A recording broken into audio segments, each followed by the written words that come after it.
ചെങ്കോട്ടയിൽ സുരക്ഷാ വീഴ്ച. മതചടങ്ങിനിടെ 1 കോടിയുടെ കലശം മോഷണം പോയി. 750 ഗ്രാം സ്വർണവും 150 ഗ്രാം വജ്രവും അടങ്ങുന്ന കലശമാണ് മോഷണം പോയത്. സംഭവത്തിൽ പോലീസ് അന്വേഷണം ആരംഭിച്ചിട്ടുണ്ട്. വാർത്തയുടെ വിശദാംശങ്ങളുമായി റഷീദ് ചേരുന്നുണ്ട്. റഷീദ്, വലിയ സുരക്ഷാ വീഴ്ചയാണ് ഉണ്ടായിരിക്കുന്നത്.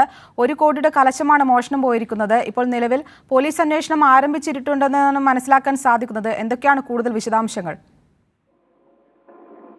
അഷിത, 3-ാം തീയതി ബുധനാഴ്ചയാണ് ഇത്തരത്തിൽ ചെങ്കോട്ടയിൽ വൻ സുരക്ഷാ വീഴ്ച ഉണ്ടായിരിക്കുന്നത്. ഈ ചെങ്കോട്ടയ്ക്ക് സമുച്ചയത്തിന് സമീപം നടന്നിട്ടുള്ള ജൈന മത ചടങ്ങിനിടെയാണ് കോടികൾ വിലമതിക്കുന്ന സ്വർണ്ണ കലശം മോഷണം പോയിട്ടുള്ളത്.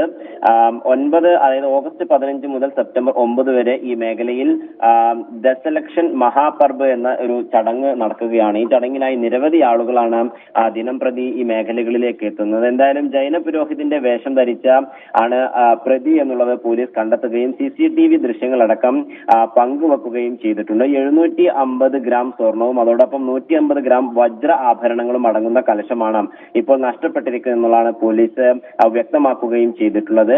വിവിധ മേഖലകളിലേക്ക് ഇതുമായി ബന്ധപ്പെട്ടിട്ടുള്ള അന്വേഷണത്തിന് ഉത്തരവ് ദില്ലി പോലീസ് നൽകുകയും ചെയ്തിട്ടുണ്ട്. പ്രത്യേകിച്ചും ഈ VIP-കൾക്കൊക്കെ തന്നെ ഈ മേഖലയിൽ പ്രവേശനമുണ്ടായിരുന്നു. അന്നേ ദിവസമാണ് ഇത്തരത്തിലുള്ള ഒരു സുരക്ഷാ വീഴ്ച ഉണ്ടാവുകയും ചെയ്തിട്ടുള്ളതെന്നടക്കമുള്ള ആരോപണങ്ങൾ കൂടി ഇപ്പോൾ വ്യക്തമാവുകയും ചെയ്തു. എന്തായാലും പോലീസ് ഇപ്പോൾ ഈ CCTV ദൃശ്യങ്ങൾ കേന്ദ്രീകരിച്ചുള്ള അന്വേഷണം നടത്തി വരികയാണ്. അഷിത. ശരി, അബ്ദുൾ റഷീദാണ് വാർത്തയുടെ വിശദാംശങ്ങളുമായി ചേർന്നത്.